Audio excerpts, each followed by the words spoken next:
இந்த விஜய் டிவில ஒரு தடவை அவார்டு வாங்கும்போது எல்லாரையும் மேடையில நிறுத்திட்டு ஒரு மேடத்துக்கு மட்டும் அவார்டு கொடுத்தாங்க, எனக்கு கொடுக்கல, எனக்கு அவார்டு கொடுக்கலையா அப்படின்னு நான் கேட்டேன்ல. அப்போ வந்து அது வந்து பயங்கர வைரல் ஆயிடுச்சு.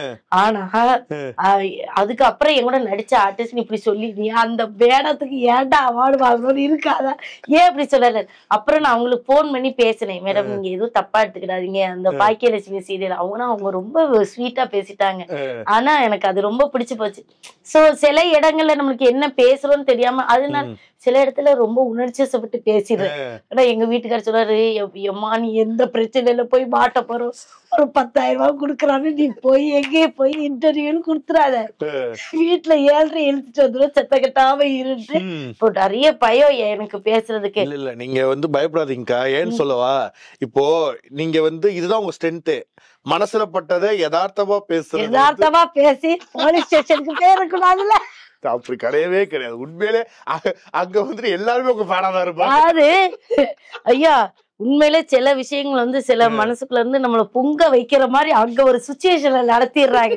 அது இவங்களுக்கு தெரிய மாட்டேங்குது. இந்த அக்கா இப்படி பேசிட்டாங்க அப்படி பேசிட்டாங்கன்னா ஒரு இன்னொரு ஒரு 100 யூடியூப் சேனல்ல இருந்து போன் வந்தது. பெண் அப்புறம் ஒரு இந்த மாதர் சங்கத்துல இருந்தா போன் பண்ணி நீங்க வாங்கன்னு, இதெல்லாம் பெரிய விஷயமா இருக்கு அப்படின்னு சொல்லிட்டு ஐயோ தீபாவோட தங்கச்சி. அதனால வந்து இப்போ நிறைய அந்த மாதிரி வரும்போதெல்லாம் நான் வந்து இல்ல நான் வெளியூர்ல இருக்கேன் அங்க இருக்கேன்னு சொல்லி சமாளிச்சிடுறேன். அதனால கொஞ்சம் இப்ப இன்டர்வியூனா கொஞ்சம் நான் இங்க யோசிப்பேன், எல்லாத்திட்டையும் சொல்லுவேன் ஐயா ஜாலியா மட்டும் நம்ம பேசலாம், வேற எதுவும் இல்லை உணர்ச்சி தூண்டுற மாதிரி எதுவும் தூண்டுற மாதிரி கேள்விகளை கேட்டு வாங்கி கொள்ள கூடாது அப்படின்னு சொல்லிட்டு.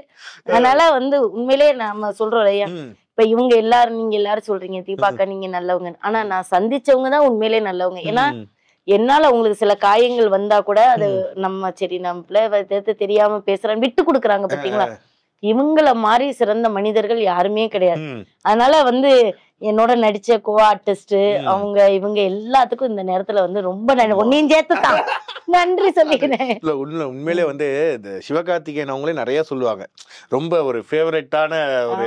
அது வந்து உண்மையிலே சொல்றேயா, அவர் வந்து யதார்த்தமா சொல்லினாலும் அது உண்மையிலே அப்படி எந்த நடிகரும் சொல்ல மாட்டாங்க. எனக்கு அவங்க கூட நடிச்ச சம ஹீரோயின் ஏதோ சொல்லுவாங்க, என்னைய சொல்லி அவர் என்னைய வந்து அவரு சொன்னதுக்கு அப்புறம் எனக்கு வந்து என்னுடைய அது என்ன சொல்லுவாங்க வாழ்வாதாரமே மேல போயிடுச்சு.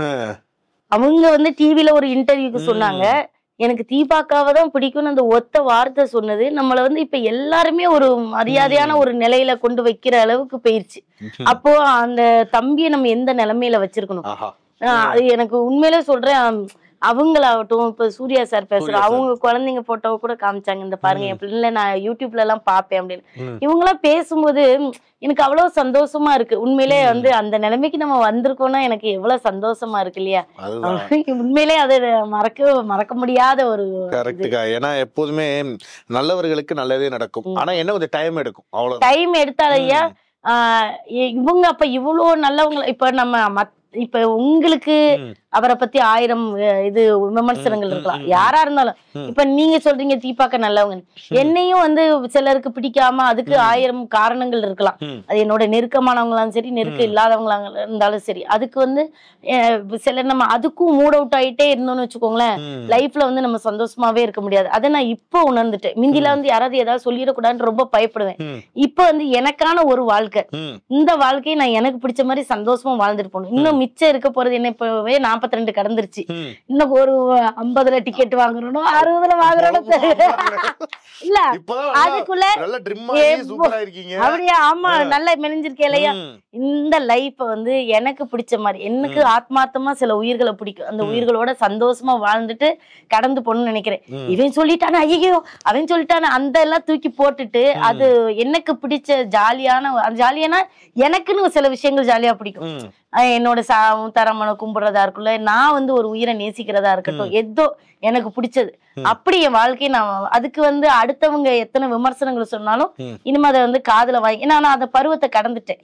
நான் வாழ்ந்த வாழ்க்கை இருக்கு பாத்தீங்களா, அது எனக்கு நிறைய பாடம் அனுபவங்கள் கத்து கொடுத்துருக்கும். நான் இழந்த வழிகள்லாம் இப்ப எனக்கு திருப்பி கிடைக்கும் போது எனக்கு சின்ன வயசுல நிறைய விஷயங்கள் கிடைக்கலாம், ஆனா இப்ப கிடைக்குது. அது அதை நான் வந்து பயன்படுத்திட்டு நிம்மதியா கண்ண மூடணும்னு நினைக்கிறேன். அது மத்தவங்களுக்கு தவறா தெரிஞ்சு அதை நான் வந்து கேர் பண்ணிக்க கூடாதுன்னு நினைக்கிறேன், அவ்வளவுதான். சூப்பர். அப்புறம் வந்து எனக்கு ஒரு ஆசை, விதவிதமா சாப்பிடணும்னு ரொம்ப ஆசைப்படுவேன் நானு.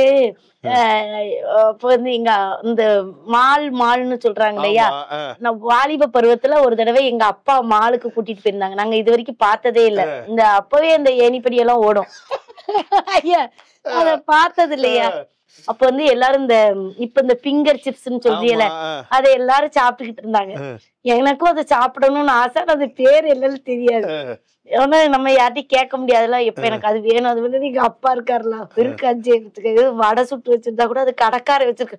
நான் அப்ப சின்ன பிள்ளையில நம்புறேன், ஓ ஒரு இவ்வளவு வடையை வந்து இந்த ஒரு ஆளே திம்பாரான்னு அந்த கடைக்காரல பாப்பேன் ஆச்சரியமா. இப்ப 2 பிள்ளைல வச்சுட்டு ஒரு தடவை பஸ் ஸ்டாண்ட்ல நின்னப்ப எங்க அப்பாட்ட எப்ப வடை வாங்கித்தாப்பா அப்படின்னு, ஓ அது கடைக்காரன் சாப்பிடறதுக்கு வாங்கி வச்சிருக்காங்க இப்படி பார்த்தேன். இப்ப எனக்கு இப்ப 2 பிள்ளைகள் பிறந்துட்டு இல்ல பாப்பா இந்த கடைக்கு சொல்லுவேன் அப்படின்னுட்டு இப்ப சாப்பிடணும்ட்டு அடனா இப்படி அழுது இப்படி காலெல்லாம் உதைச்சு அடம் பிடிச்ச உடனே அவரு சரின்னுட்டு ஏதோ ஒரு ரூபா கொடுத்தாரு. அந்த இதுக்குள்ள வாங்கணும், ஆனா அது பேர் என்னன்னு தெரியாது. உடனே நான் வந்து எல்லாரும் சாப்பிடுறாங்கல்ல, அது நம்ம கேட்கவும் முடியாது. அவன் ஏதோ 2-3 பேர் இதுல எது வேணும்னே நான் வந்து ஒரு கைய வச்சுட்டேன். அவன் உடனே குடுத்துட்டான். கொடுத்தோடனே எனக்கு பெரிய ஏமாற்றமா போயிட்டு.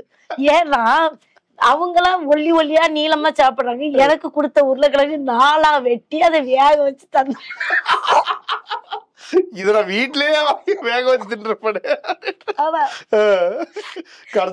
அழுகையா வருது, அவங்கிட்ட கோவத்தை காட்ட முடியல. 4,000 காசு தரமாட்டேன். கடைசியில உருளைக்கிழங்கு சாப்பிட்டீங்களா இல்லையா? எனக்கு வழி இல்லாம கடிச்சிட்டு அந்த ஒல்லி உருளைக்கிழங்கு எப்படிதான் இருக்கணும்னு வீட்டுல போய் அதே மாதிரி அறுத்து செஞ்சு பார்ப்பேன், வரவே இல்லை. எத்தனை வருஷம் கழிச்சு அந்த உருளைக்கிழங்க திங்கிறதுக்கு எனக்கு ஒரு வாய்ப்பு கிடைச்சிச்சு. அது மாதிரி நிறைய அனுபவங்கள் இருக்கு. அது மாதிரி ஹோட்டலுக்கு எல்லாம் போகும்போது முந்தைய எங்க அப்பா 2 பரோட்டா தான் வாங்கி தருவாரு. ஆனா பக்கத்துல கறியெல்லாம் கடிப்பாங்க. ஏங்கி இருக்கேன் நான்.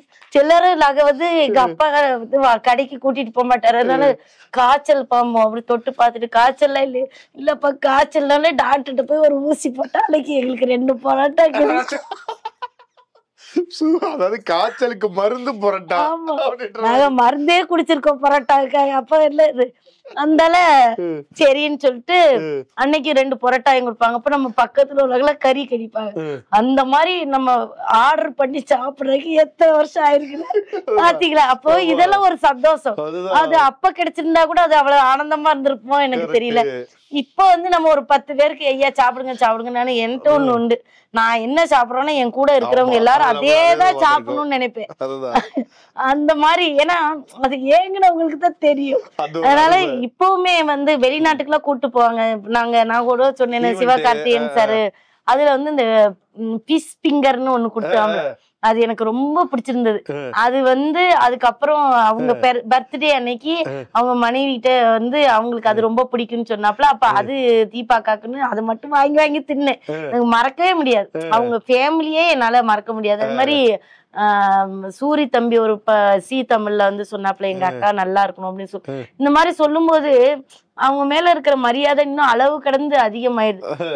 இவரு பாண்டியராஜ் சார் படம் இன்னுமே எனக்கு பாண்டியராஜ் சார் கிட்ட கொஞ்சம் ஒரு பயம் இருக்கும். ஆனா அவங்க இயல்பா பேசுறாங்க அக்கா அக்கான்னு. ஆனா நமக்கு அந்த ஒரு மரியாதை அவங்க கிட்ட கொஞ்சம் பேசுறதுக்கு ஒரு தயக்கமா இருக்கும். அந்த தயக்கம் வந்து இனிமே போய் அவங்ககிட்ட எல்லாம் கிங்ஸ்லி தம்பி விட்டுனா நான் வந்து போய் படுத்துக்கிடலாம். லைஃப் லாங் இருந்தாலும் எனக்கு சோறு போடுவாப்ல. அந்த மாதிரி நம்மளுக்கு தம்பிமார்கள்லாம் இப்ப சினிமாவில எனக்கு கிடைச்ச வரம்னு தான் நான் சொல்லுவேன். எனக்கு ஏதாவதுன்னா ஓடி வந்துருவாங்க நான் நம்புறேன். கண்டிப்பா அது வந்து நீங்க சொல்லவே வேணாம். அந்த அளவுக்கு வந்து உங்க மேல வந்து ஆசை இருக்கக்கூடிய அன்பு இருக்கக்கூடிய தம்பிகள் தான் இண்டஸ்ட்ரி பூரா இருக்காங்க.